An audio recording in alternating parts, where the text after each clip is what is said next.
people. So here we go. Morning, Bryn. Morning, Bobby. Morning, Kim. Morning, Martin. Morning, Chris. Morning, Natalia. Morning, everybody. Thanks for joining. Nice to see everybody. Hope you've all had fantastic bank holiday weekends and raring to go for another exciting week in the pensions industry. So, yeah, appreciate everybody joining. Bryn, are you still in Spain, or are you back now, or are you still in Spain? Still in Spain. So still in Spain. Sort of enjoying the heat, which is lovely. Let's just mute. If you've just joined, if you could mute, please, that'd be great. Just to cut out any background noise. Morning, Podreg. Morning, Simon. Morning, John. Thanks for joining. Morning, Derek. Thanks for joining. And I think Henry's on, but I think we'll mute Henry as well. So there we go. Excellent. I think we're there. I'll monitor the lobby as well. So, morning, everyone. This is a slight alternative Playpen coffee morning, because we want this to be a more of an open session working party. I have nominated young Tom, who I just worked out is nearly as old as me, to sort of chair the round table, with the help of Bryn, who I think hopefully can add some good old-fashioned experience to the party. We have prepared an open letter to the Pensions Commission, which we want to call for bold action. And a part of this is all about getting your thoughts, and everybody on this call is part of Pension Playpen. We want to get your thoughts on probably 5 or 6 key issues we want to put in our open letter to the Pensions Commission. And the biggest theme I think we want to go for here, and I'll let Tom talk in a minute, but the biggest thing we want to go for is substantial major change. I think we have seen time and time again, sort of chipping away at the edges isn't quite enough. What I think this has got to be about is going large or going home. So Tom, do you want to sort of give your sort of introduction to a few people that maybe not know you, and then I think the strategy will be, let's use this as a working party. And Andy, I think you're joining us, but you're traveling as well. Let's use this as a working forum to focus on key themes that we want to talk about, that we want to put into our letter, which is on my desk. Tom, do you want to go first and just sort of introduce yourself, for people that don't know who you are, and you can sort of we can get this sort of going. Before we do that, we are recording, so Alan, Chris, Andy, Derek, everybody thumbs up the recording. Bobby, you happy with recording? Okay, so we're recording for people that can't join us today. But Tom, over to you, and let's start with you, Tom. Okay, thanks, Steve. So, yeah, for anyone who doesn't know, I've worked in the pensions industry for nearly 40 years, for life insurance companies, for financial advisors. I guess the kind of highest profile job that I did was, for about 18 years, I was the pension spokesman retirement spokesman for Hargreaves Lansdown. So did quite a lot of thinking around pension policy stuff, did quite a lot of communications work there. Did a lot of media work there. Got increasingly involved in lobbying, various industry working groups, that kind of thing. Left Hargreaves a few years ago now. I've done some consultancy stuff. I am now a trustee of the Aviva Staff Pension Scheme, and just keeping myself amused, writing provocative articles for the Times. I don't know if anyone saw it this morning. There's a piece in there today arguing we should raise the state pension age to 75, which is kind of, I think, in keeping with Steve's introduction of kind of go big or go home. And I don't propose to spend this call particularly debating that point, but I use that just to illustrate the argument that, look, I think personally, I think we're at a point where we need to think radically, where we do need to think big or go home. We've kind of, I think the Pensions Commission 20 years ago was an amazing piece of work that radically reset the trajectory of the UK's pension system in terms of participation rates and people's buy-in to the necessity of saving for retirement. but it's stalled, right? And in the meantime, the context, the environment has moved on. The population's got older, it's grown massively. Savings rates have not kept pace. The state pension is under strain. If you read the OBR fiscal risks report, and it highlights the increasing cost of the state pension over the next 50 years. Something has to give. We've got a triple lock that politicians are just congenitally incapable of addressing, and there's a lot that's been good about the triple lock, but we can't keep doing that forever. I would argue that the way we've approached reform to pension tax relief has been just short-term, ad hoc, expediency-driven tinkering at the edges, which has created a messy system that has a lot of inconsistencies and illogicalities in it. I think there are big disparities between public and private sector provision. And my worry, and the reason we're here now, and the reason I was making these arguments about go big or go home in the last pensions playpen, my worry is that if we don't kind of pinch the screen and zoom out a bit and look at the big picture and use this pensions commission as an opportunity to challenge some of those big structural problems, then it will be a waste of a waste of a really big and important opportunity. So other things that we can throw into the mix. I've got to be in my bonnet about the regulatory architecture. I think it just doesn't make sense to have TPR and FCA both regulating DC pensions. Henry might have mentioned once or twice about decumulation issues. I think we've got Aaron on this call. I don't know if Chris is here as well. I think his idea around what are effectively deferred fixed term annuity treasury bonds. There's a lot of interesting thinking going on around decumulation. In the meantime, personally, I don't think the pensions bill with its push towards defaults is actually going to solve the problem. Final point before I kind of bring this bit to a close.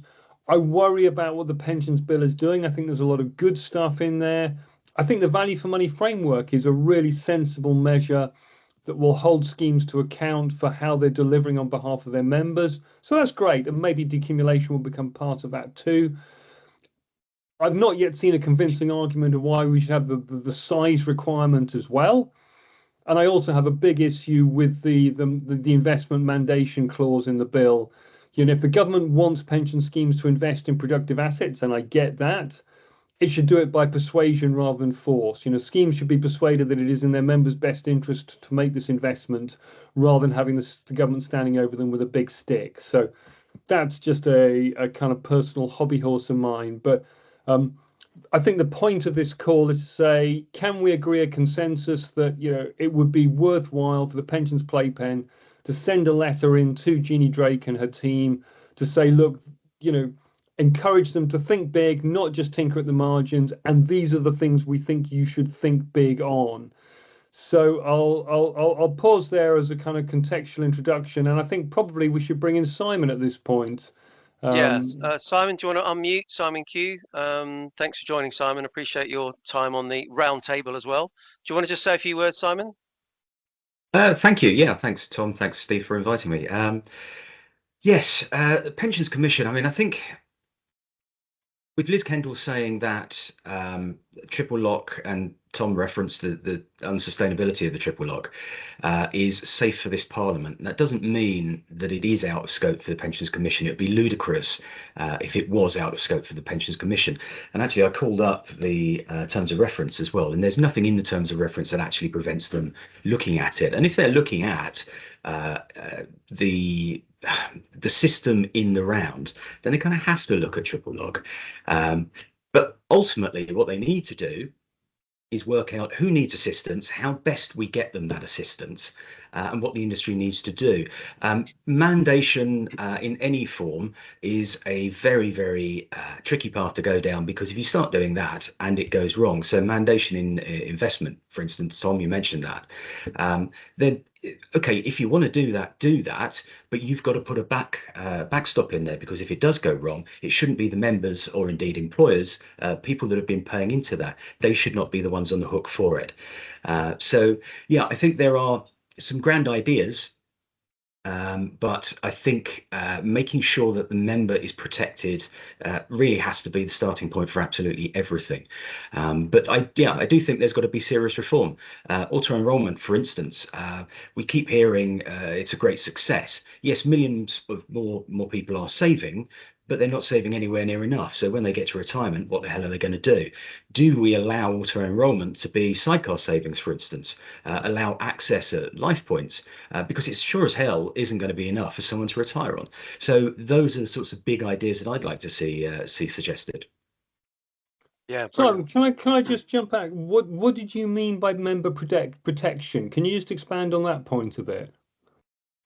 Yeah, right. If there's a gap, so if mandation in an investment that underperforms, so infrastructure, they're looking at infrastructure. Let's take HS2. Would that be a good investment? No, of course it wouldn't. It'd be horrendous. Any investor in that would take a bath on it. So your point about encouragement, build a fund, build an investment that provides a decent return with low cost, then pension schemes will invest in it. It's not difficult, but if you start sort of waving a big stick around, people will naturally want to resist against that. So yeah, I think it's just making sure that people don't lose out as a result of this. I'm all for investing in the UK, and by God, we need investment in certain things in the UK. But just looking at pensions and seeing there's a load of money there and going, well, we'll use that. The pension is there for a reason, and that is to provide money in retirement for the people that have paid into it. It's not there to fund infrastructure. Now, if it can do both and it can do both safely, absolutely bring it on. But to do both safely, there's got to be a product, there's got to be an investment that guarantees that, or if not guarantees, at least provides some comfort that there isn't going to be a bad investment in there. Well, I absolutely agree with that. So, full stop. The forum, I guess, to make that point is now in the Pensions Schemes Bill Committee rather than the Jeannie Drake's Commission, because that boat is already sailing out of the harbour at this moment in time. But you know, I absolutely agree with the point you make there. I guess on the sidecar access point, which I also think is a really interesting one, you're talking about what it could potentially be quite a fundamental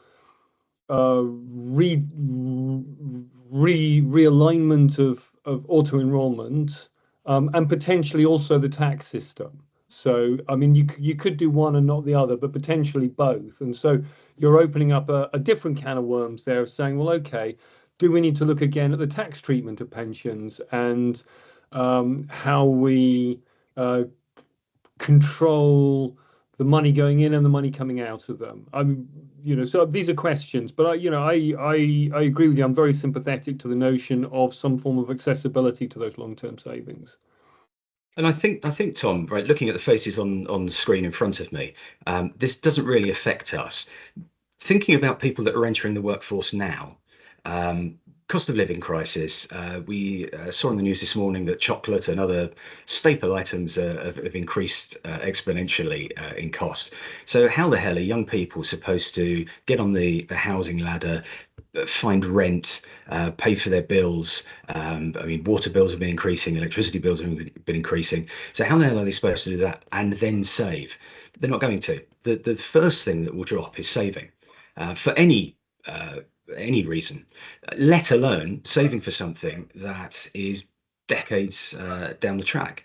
So how do we find a way? What system do we have that encourages people to save? I think there are fundamental things we could do around student loans, for instance, the majority of which don't get repaid.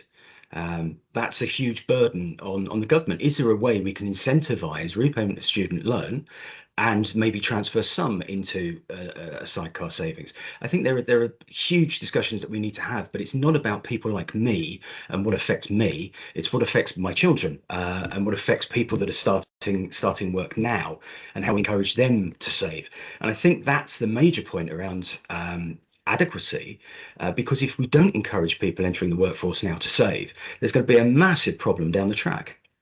Well, no, I agree with all of that. I don't see how, and you know, I think about my own young adult children and the challenges for them financially, and your point around persuading them to save for the long term absolutely rings true for me.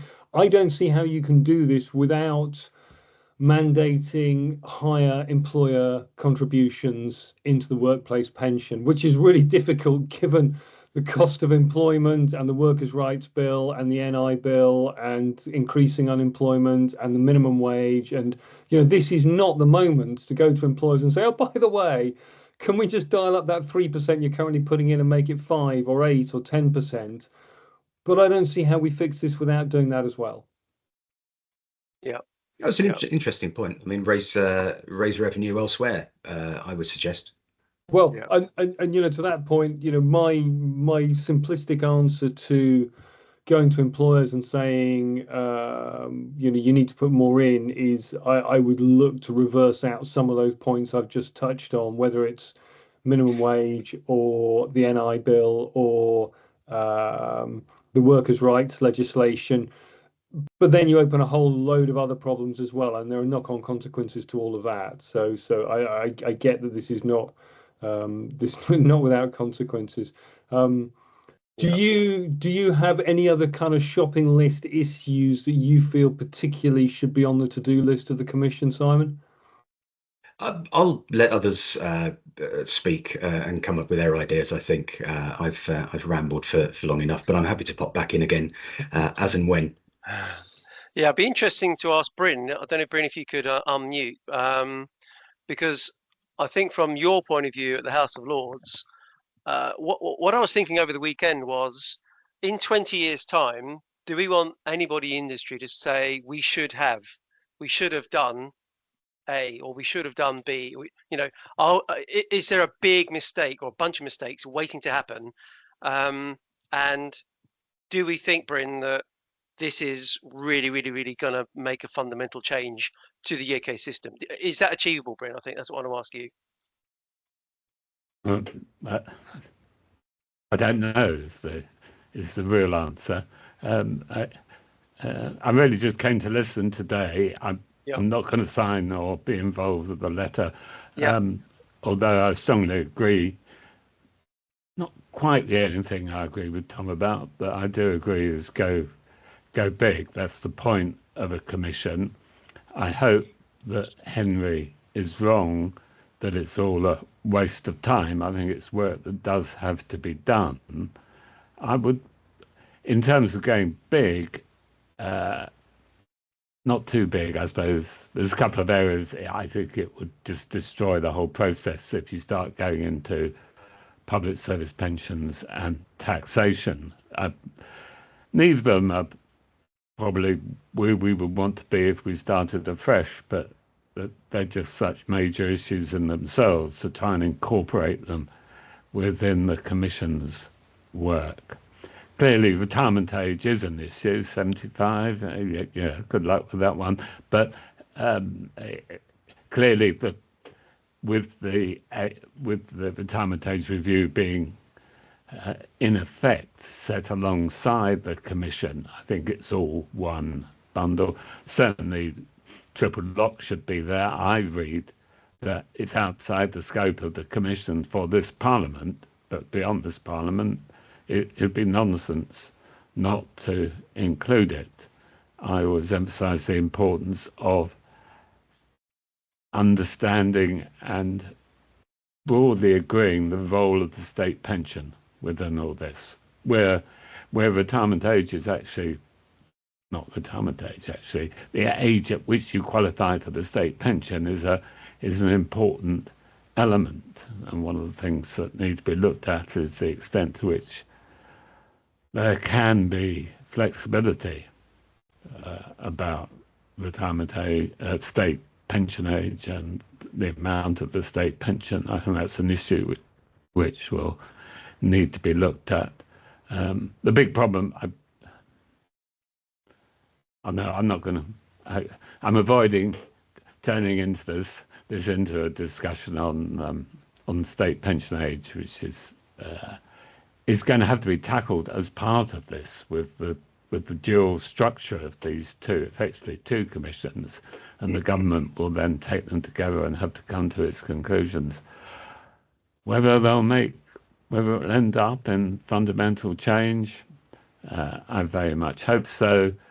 I think the stage-by-stage process of looking at issues, you see, I would take this process right back to a conversation I had with John Denham back in the 90s when he was Labour's pension minister, and he was quite clear of the view that big reform was required, but it would only happen stage by stage. Big bang wouldn't work. So whilst I agree the Commission has to go big, maybe it would just be another step along the road towards an ultimate target at this stage. Sorry, I'm beginning to meander, but the short answer to your question is I don't know whether it will result in important change, but it's very important that we try. I totally disagree with Henry's view that it's always time. It's always worth trying. Where Henry is right is we shouldn't underrate the importance of the pensions bill, and I think some of the things he's identified that need to be flow from the pensions bill is important. I think what it misses is the current style of legislation is you have effectively an enabling act and the meat of the matter comes out in regulations. And I think that will be the pattern with this pensions bill. Yeah. Okay. Podrick, Can you I got your just hand jump up. in? Oh, sorry, go on, Tom. Yeah, you're the man. Go on. Yeah. I just want to jump in quickly, Bryn. I mean, are you? You're in the system, right? Are you happy with that approach of a lot of the meat being delivered through statutory instruments and secondary legislation, and in terms of the scrutiny of the legislation itself? Can you just comment on that briefly? You're on mute. There is grave dissatisfaction. Have I lost you? No, you can hear you. Yeah. Yeah. There's something going on wrong with my system, but no, it's not good enough. But it's a question of balance, of course, and the government much prefer the balance where they just put principles in the bill and they have all the detail in regulations.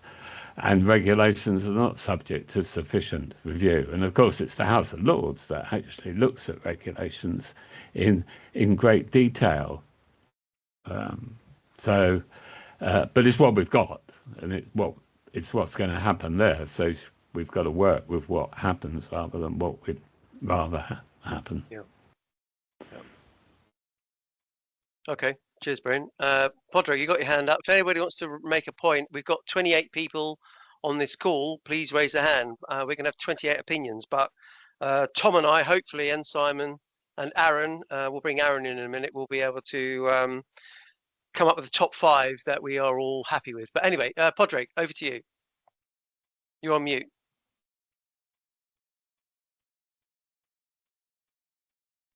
Okay, can you hear me now? Yep. Okay. I think you partially answered my question, Steve, because what I was asking was, what's the purpose of the meeting in terms of drawing together the letter? Because there's great danger, as with all of these things, of producing a great list of great ideas that sound fantastic, but that lack focus. And the more good ideas we have in the letter that aren't given either costing or a hierarchy of need, or even just demonstrated to be low-hanging fruit, gives the politicians an opportunity to cherry pick and the various departments to arbitrage away the benefits of any of them. So are we going to focus on a number of specific topics, very focused, and will we be able to back it with some proper data or argument? Because frankly, I can't tell you how many of these things I've read in the last 30 years, but most of them people will go, yeah, but it's all motherhood and apple pie. Yeah. There you go. That's my topics. I mean, I think what I don't want to be is Playpen just to do exactly what everybody else has done. We've got to be different. We've got to be focused. It's got to be achievable. It's got to be workable in the current system.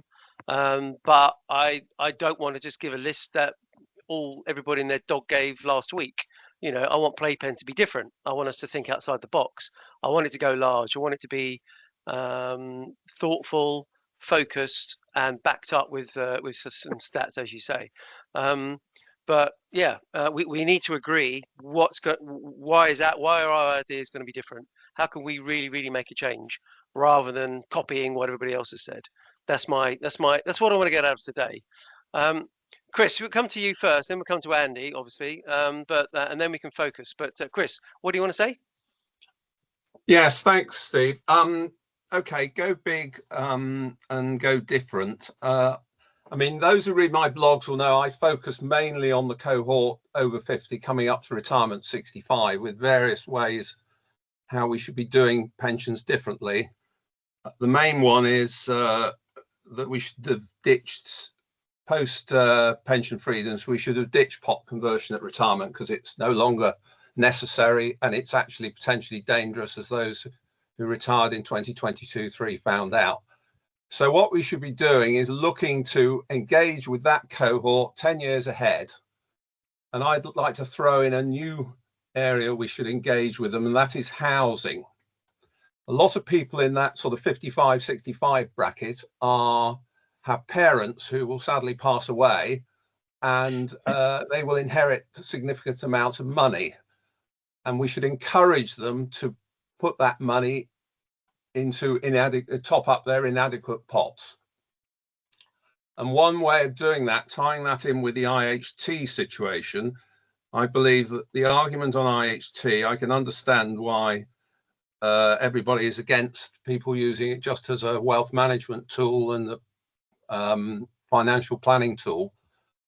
But if people have given an allowance, I don't know, it might be £200,000 or something like that, 150, whatever the sum is, if that sum goes directly to you as a beneficiary, but into your pension scheme, then that should be relievable in the same way as a private residence is relievable for IHT purposes.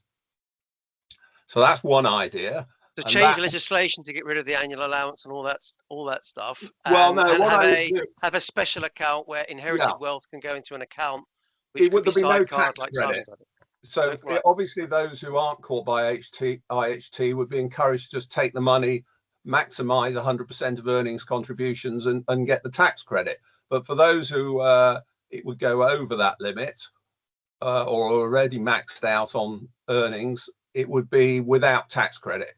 And that should appeal to the Treasury, because going down the road, you would think naturally that it would be done at a level that you wouldn't be you'd be targeting those who ultimately ought to be getting pots probably $250,000 to $500,000, not those who are currently happy to keep going $500,000, $1 million, $2 million, etc. In other words, it would be targeted at those who currently have maybe only 50,000 or something. Okay, all right. So that's one thing. Yeah. And then the second thing that slightly goes on from that is my concern that the major proportion of the current people coming up to retirement are under-pensioned, in the sense that they've probably got no more than 50,000, and that government could do a lot to help them by effectively, one of the ideas I've come up with is effectively issuing a government annuity. Effectively, you would, and broadly speaking, for every £10,000 you put in 10 years ahead of retirement, you can get a 3% escalation pension from 10 years hence of £1,000. So it's about a 10% annuity rate deferred. Okay. So those are the sort of ideas I'd like to see us going for. We'll bring Aaron in a minute, because that sounds like a selfie, a little bit of a selfie. We'll bring Aaron in a minute. Can I just explain how it's distinct from the selfie? Oh, go on then. The selfie is and Aaron and I have had arguments about the selfie. I'm not happy with 25-year-olds taking out selfies because of the nature of the 40-year bond investments, or 60, 70-year bond investments. We'll bring Aaron in a minute. What I'm particularly concerned about is those with lump sums. So this is not something to be bought regularly through to retirement, although you might top up contributions that way. It's specifically to allow for those with inadequate sized pots, small pots. Nobody wants to provide them with a solution, because it's not financially viable to create an income stream for them. So therefore, why don't we get the government to do it? And the most important thing, it saves them potentially having to put taxes up, because if they can get that in, that's a third way of financing government spending. Instead of taxing or borrowing, you sell annuities. Rightio. Okay. Andy, you got your hand up. Let's go with you. What would you like to say? Good morning, all. Thanks, Chris. A sensible question we should be asking ourselves is, what are the real dangers here? What are the real dangers here? And the real dangers are that if we fail to capitalize on the fundamental idea of an independent pensions commission, which, as I see it, is all about creating a special forum with power where we can strip out the politics from pensions, we would miss the opportunity to put on the agenda really difficult problems that are very, very difficult already, because for decades the can has been kicked down the road. So going back to the focus of our letter, obviously the beginning is going to be pleasantries around congratulating the existence of the commission, commenting on how successful it was previously, but also challenging it to be ambitious and bold. If we don't do this, then what we will end up with is the commission underperforming in terms of how ambitious it could have been and should have been. And we will then simply have an even bigger version of the very big problems we have now. So I see our message being about urgency, being about it's no longer acceptable to not do things just because they're in the too difficult to do box. We also do not have to burden ourselves with the minutiae of the solution itself. That's for the commission. Our job is to move the Overton window such that things that are currently too awkward to talk about become okay to talk about. That's our job. That's the unique framing that Pension Playpen could offer. And it therefore must mean putting in that letter a list of very important and very challenging problems that are only likely to ever be solved by a pension commission as opposed to business as usual pensions policy making. And that's what we need to do. So let's not burden ourselves with the detail of the solutions. Let's just be brave enough to say, if we don't do A, B, C, D, E, F, G, there will come a point where the problems are no longer solvable without drastic, radical reform. It's just the compounding nature of the problem that we need to articulate.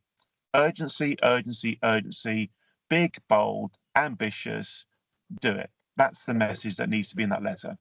And what would you put in, Andy, as your ABC? What would you put in? I would definitely say the triple lock has got to be the awkward conversation number one that has to be examined.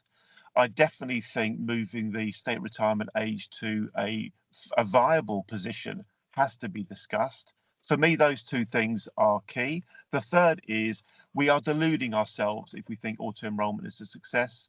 We have to ramp up contribution levels. We have to have the conversation now. Not only is it not a success in terms of contribution levels, we've got massive cohorts of people, obviously the self-employed, who aren't even included. So if we were to do a SWOT analysis of our current pension situation, we've got a bloody great long list of things in the threats box and in the weaknesses box. That's the kind of real world wave red flag now. Brakes not working on car, urgent, urgent, urgent. Permit Pensions Commission, your job to solve this lot. Go discuss. Okay. That's Brilliant. my thought. All right, Andy, thanks. Tom, you take over now. You got your hand up. Yeah, thanks. I thought it was a really good intervention from Andy, because you're right. We shouldn't be solutionizing here. And I've certainly been guilty of that at times. The point is to say, look, don't be afraid to look at X, Y, and Z. And I think you made the point really well there, Andy. And the points you raised there around the structure of the state pension, around contribution rates into pensions. Yeah, I'd agree, are no-brainers. I would argue, don't be afraid to put tax relief on the table without necessarily, advocating a particular solution. Just saying, look, the government spends £70 billion a year on this. There are arguably many ways in which it doesn't work very well. So why would the government not need a pensions commission to examine that as part of its review of pensions? To me, that feels like a no-brainer. That I feel is one of the burning bridges. The amount of money being spent and how effective it is. A couple of others I would argue. We've talked a bit about decumulation.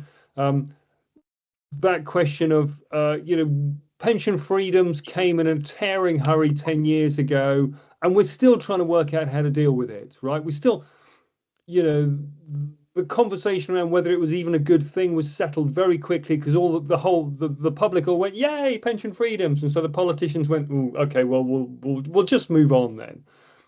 I would argue there's some unfinished business there, and then just my final point on this, I would argue it's really difficult to make sense of the pension system and the long-term sustainability and fairness and adequacy of the pension system without at least looking across, and it's been mentioned already on this call, looking across at the housing system and the social care system. Now, can the Pensions Commission do all of those things? Probably not. But I don't see how the Pensions Commission can do its job without taking account of the interaction between the pension system and the long-term trends in terms of home ownership and long-term trends in terms of social care. Social care now accounts for over 50% of local authority budgets. It's just bonkers, right? Our council taxes are mainly going to pay for social care these days. This is not a sustainable system. And it bumps up hard against the pension system because our savings interact with our ability to pay for social care. So I'll just pause there. But those would be my kind of hit list things. Okay, let's bring Aaron in. Aaron, you're dialing in from Washington, I know. So we welcome all your opinion on that, and then we'll come to Gareth because I do also want to talk about low earners, low paid, and carers, Gareth. But we'll come to you after that. So Aaron, you go first. Hi, Steve. This is the only thing that's holding me up from taking my foster puppy to Spain. So I'll try to make it brief. Yeah.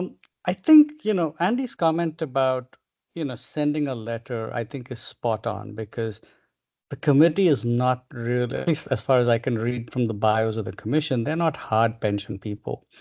And I think what this group brings together is that experience. And I think this would be my recommendation for all it's worth is pick 5 or 6 big topics that you want to have short pieces on that outline a point of view that they probably haven't considered. And I think, Tom, I disagree. I think you got to give them solutions.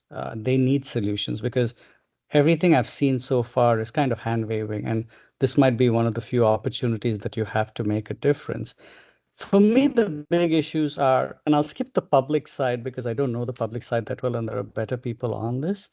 But as you're now moving to DC, which is probably going to be the primary pillar, and I disagree with Chris that you've got to ignore the young people. I think the new pension system has got to be all about the young people. They're not on this call, but that's the future of any pension system. So I would pick a couple of topics. Income has got to be the first topic, right?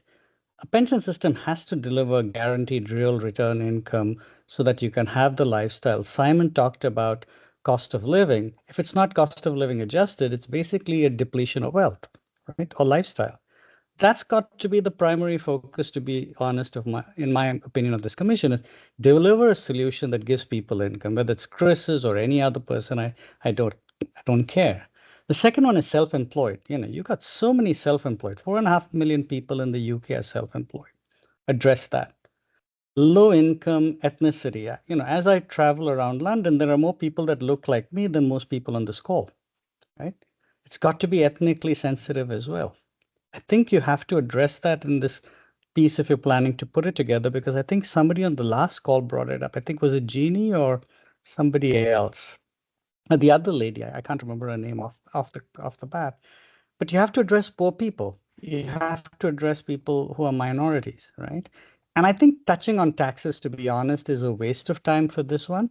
Is focus on the big issues. I think tax is always a distraction. It comes back in at some point, but you can't solve tax. I think give them 4 topics on pensions in the now new DC/retail space. Fintech, right? How is fintech going to transform this? It's to look at the Brazilian example, and I've dumped in the in the chat, the review of how Brazil has used literally an app on a phone where people can buy slice of retirement income 1 quid at a time. That's feasible today. So I think gives the commission something looking forward as opposed to something looking backward. We can't be looking at 55-year-olds and say solve the problem for them. If you don't get young people saving, forget it. You're going to have to pay more taxes as you guys retire because you're going to be bailing them all out, right? So That just kicks the problem down the road, Aaron, doesn't it? exactly, for and that's the next generation. yeah, and exactly, and the fact that they even put this commission, I have a lot of sympathy for what Henry said. Seems to me like it's a punt, right? And they don't want to take on anything because the commission's actions come in after the election. So it's a great way to not have any commitment. I think Pension Playpen should just say, folks, 5 things we think should be done. Let's do them immediately. Let's get them done. And they can all be conflicting. That's okay. There are 5 conflicting opinions, but here's what 5 or 10 people on the group thought are, top issues, and here's a solution. Yeah. So that's my little contribution. Thank you, Aaron. Appreciate that. I did want to bring in Gareth because Gareth, I don't know what you see in the local community where you are, but I think the lower paid and carers, especially, a lot of carers are self-employed as well. What do you think, Gareth? I just think it's a kind of dreadful situation. And one of the problems I think about pensions, and you have to remember that I know very, very little about pensions. I kind of hover on the outside trying to learn things, is that it's a long-term problem. But it's not the only thing in the country that's a long-term problem. Social care is a long-term problem. Local authority finance is a long-term problem. So are many other things.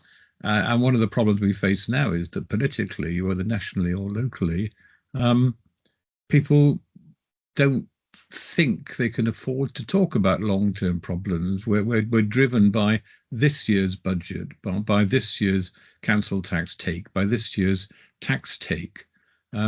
I don't think you can divorce sort of one long-term problem from all the fact that we're facing short-term kind of sticking plaster and very often cases where there isn't even any sticking plaster to put over the wounds. I just posted a little bit in the chat, just trying to point out that it's fine for people to say, well, we need to make sure people contribute more to their pension savings. Great, but where from? I mean, all the people that I work with in advice services, advice agencies, are saying how much things have changed over the last 15 years. I mean, we used to get problems with people who had debt, and you looked at how you could use what little surplus income many people had to arrange repayment and to sort those kind of problems out. And that was often practical. But now the people that come in haven't just got debts, they've got negative budgets. They are working full time, very many of them. They do not have enough money to meet the absolute needs that week and the week following. How are they going to be expected to put any extra money into pension savings? The government kind of tries to talk about helping people on low earnings, and we see things like national minimum wage increases, which is great, and it can help lift some people off benefits.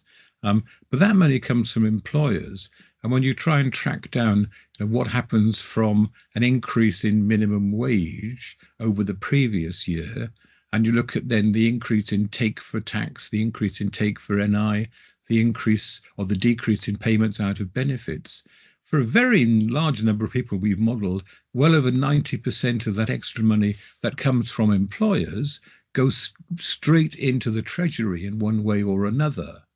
And those employers are not all, the big, rich, wealthy companies. A lot of those are very small people. They're people who are disabled, who are employing carers, who are not on high pay themselves, and see their contributions increased. The government presents this as being government generosity very often, but it's actually a kind of a straightforward take often from an employer back into the treasury.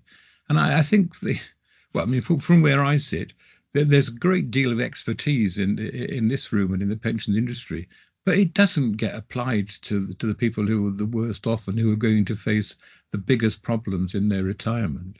So I just sit here in despair sometimes, I'm afraid.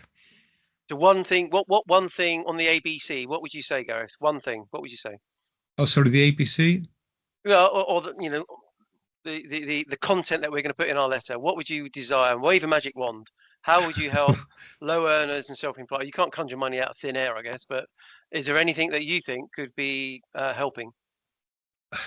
It probably puts a bit more pressure on the employers, which contradicts what I've been saying. But the I suppose proportion of money that can go into kind of retirement savings from the employer really ought to be kind of skewed more towards their payments rather than the employees.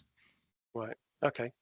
And do you like the idea of a sidecar where even perhaps auto enrollment for the lower paid, they could take 10% as a lump sum or 5% as a lump sum, less tax for a, what did you call it, Simon? You called it a life point. There could be, access to some money, and again, protect them so they don't take it all out too early. But a life point is a good idea, I think, like a sidecar life point. Do you agree with that, Gareth?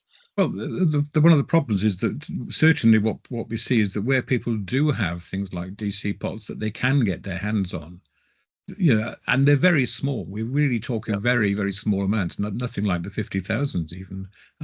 As soon as people can get their hands on them, very often they're in such a kind of current financial crisis that they will take them. And I guess the same is going to be true, that as soon as there's an opportunity to get your hands on some money that might help with your current problems, you're going to take it. Okay, cool. All right, Alan, you got your hand raised, and then Tom, we should probably spend the last 15, 20 minutes on sharpening our pencil on the A, B, C, D, E, F, G. But anyway, Alan, over to you. Well, good morning, and thanks for the opportunity to mention what I've called my hobby horse. But thanks to Henry for the opportunity to comment on the new universities and their funding issues last week. But there's 12 points there on our unfunded public sector liabilities, 1.5 trillion of DB benefits underwritten by future taxpayers, less so us than our children and our grandchildren. But that is a huge intergenerational transfer, which I think either a Royal Commission or a Pension Commission needs to address, purely and simply because these DB benefits are promised on the back of gross domestic product, GDP growth, historically CPI plus 3%. We've got 1.6% for the last 15 years. That gap in actuarial valuation balance terms, given the reduction in the future service rate, is hundreds of billions. It is the one unappreciated, or the big unappreciated liability comparable to gilt-edged securities, but they're longer, bigger coupons, and a higher underlying guarantee that is GDP linked.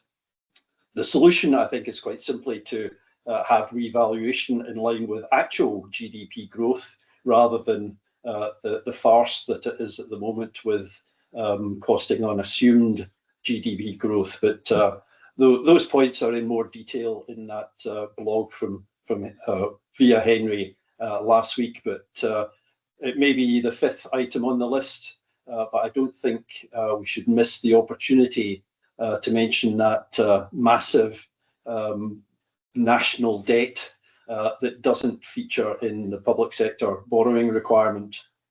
Well, I mean, not yet anyway. No, really, really big point there, Alan, to be fair. And I know we were warned at the beginning by Bryn not to mention public sector and public services pensions, but isn't the bleeding obvious that the public sector go DC or CDC from a given date, 2030, and they all go to CDC? Does that not solve a massive problem that the country can't afford future pensions? Oh, Bryn's got his hand up, so that may have sparked. Other countries are worse, but the solution is, I think, just having that deferred pay, and indeed even actual pay, linked to actual GDP rather than the assumed. Yeah, I get that, Alan. That's great. Okay, Bryn, do you want to come in there, and then we'll come back to Tom?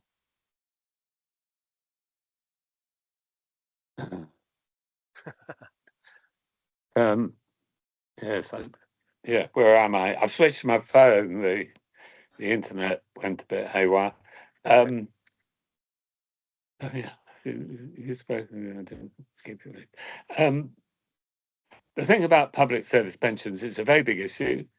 It was reviewed by the coalition government in 2011.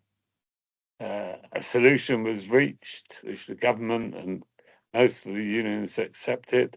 And part of that agreement was that it wouldn't be touched for 20 years. So if you believe in sticking to deals, it comes up again in 6 years' time. That's when the review starts. Last time it took 5 years to implement. And so I'm not saying public service pensions shouldn't be reviewed. They should be, but they should be reviewed in a timely manner in accordance to a deal that was reached. Just add, the Treasury are going to be against any solution which means the money that currently paid into public service pension schemes on a pay-as-you-go basis doesn't continue to go into their coffers. If you think they're going to accept any Treasury minister from whatever party, that they're suddenly going to have to start putting the money somewhere else and they won't be receiving that substantial sums. Any solution has to confront that issue. And none of the ones I've seen so far even think about it, let alone suggest a way of handling it. So on public service pensions, I agree it's important. This issue should be reviewed timely manner. Yep. Okay. Brilliant. Tom, back to you then. Tom, what do you? Let's do our ABCD and then see who wants to sign this thing.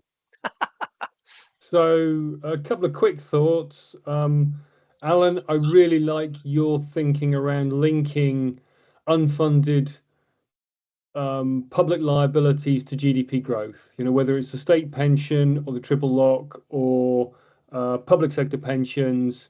You know, there's a degree of it seems an equitable and sensible solution. So I really like that. On Bryn's point, I mean, he's right. You know, any reform of public sector pensions, any significant reform of public sector pensions involves having to pay twice over in the short term, and that's a huge barrier to it, which is why my argument would be, okay, link it with reform of pension tax relief. And if you significantly curtail the tax relief, I don't think the state should play a role largely shouldn't play a role in funding pensions.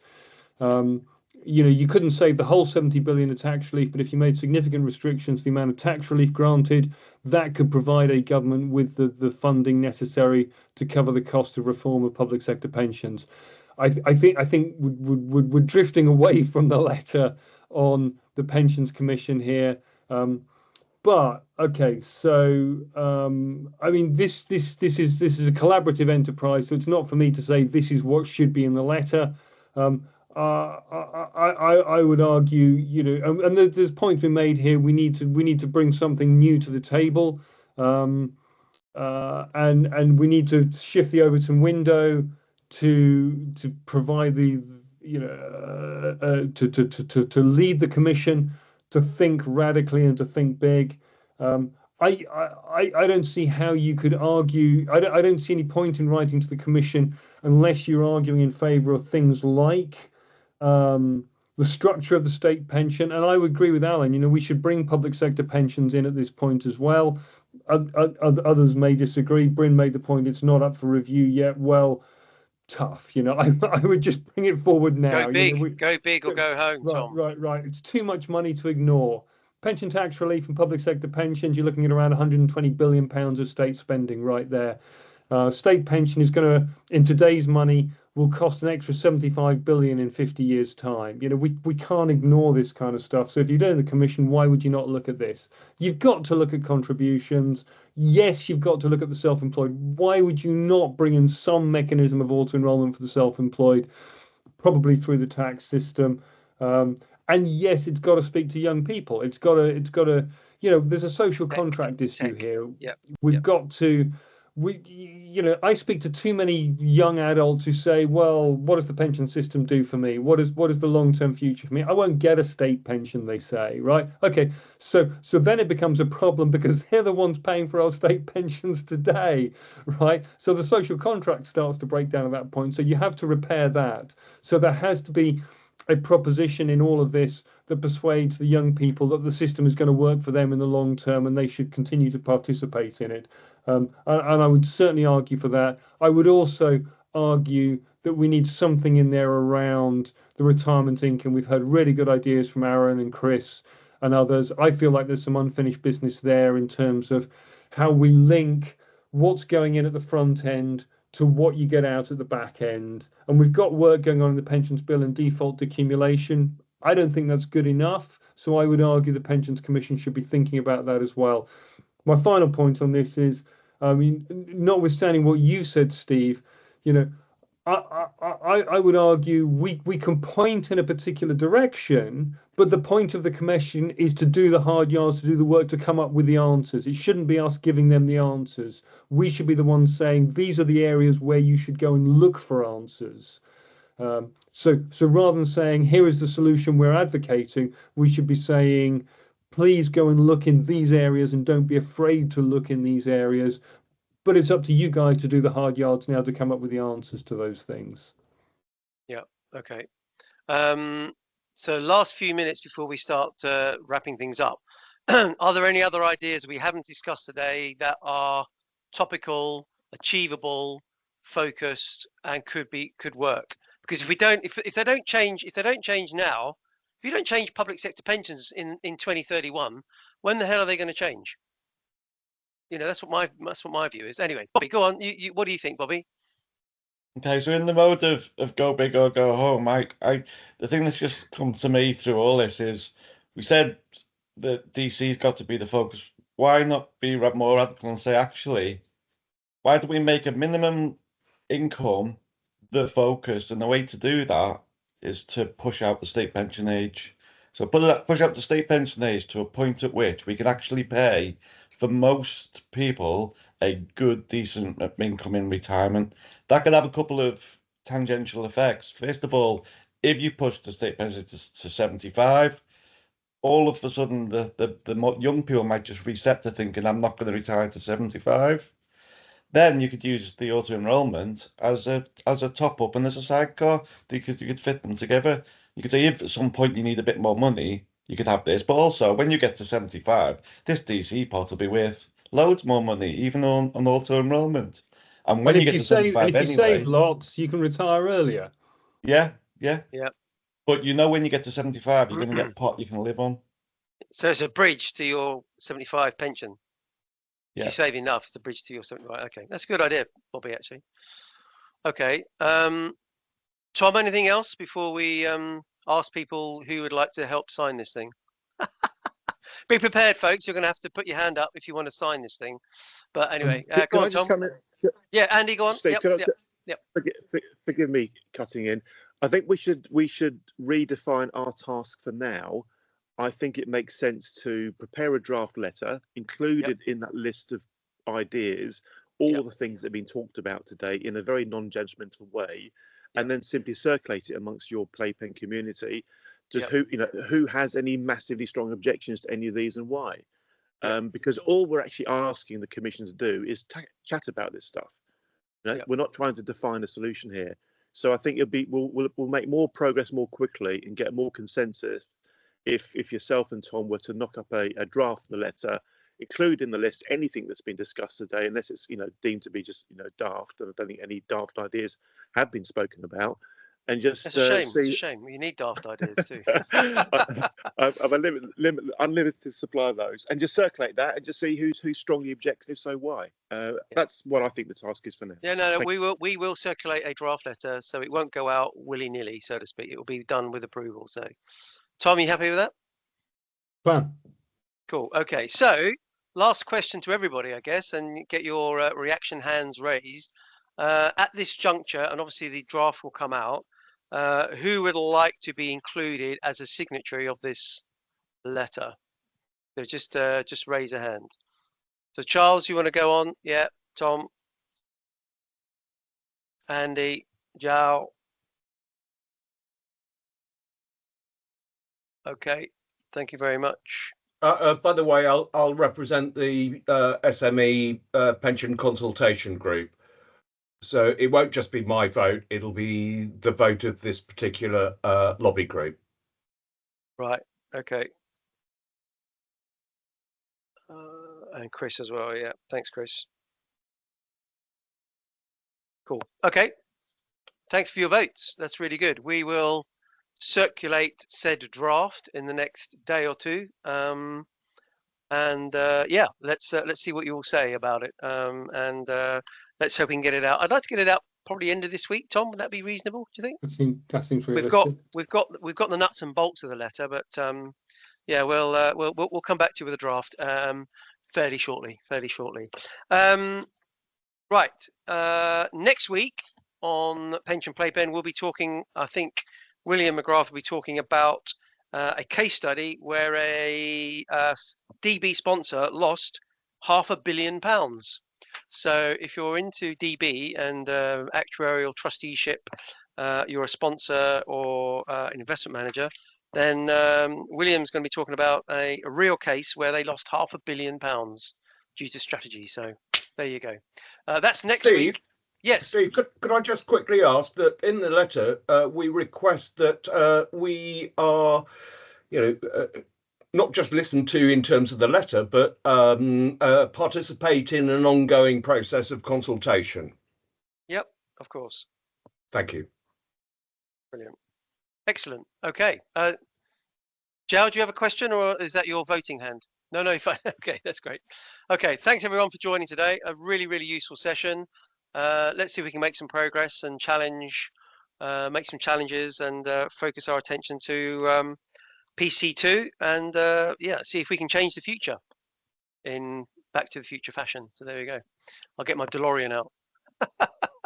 Good stuff. All right, everybody. Thanks very much indeed. Thanks for joining. Enjoy the rest of your day. Enjoy the rest of your week. And the video of today will be up in the next hour or two. And thank you, Tom. Thank you, Aaron. Thank you, Simon. And thank you, Andy, for joining on the table. Brilliant. Thanks a lot. Cheers. Thanks, Bye. Steve. Bye. Bye.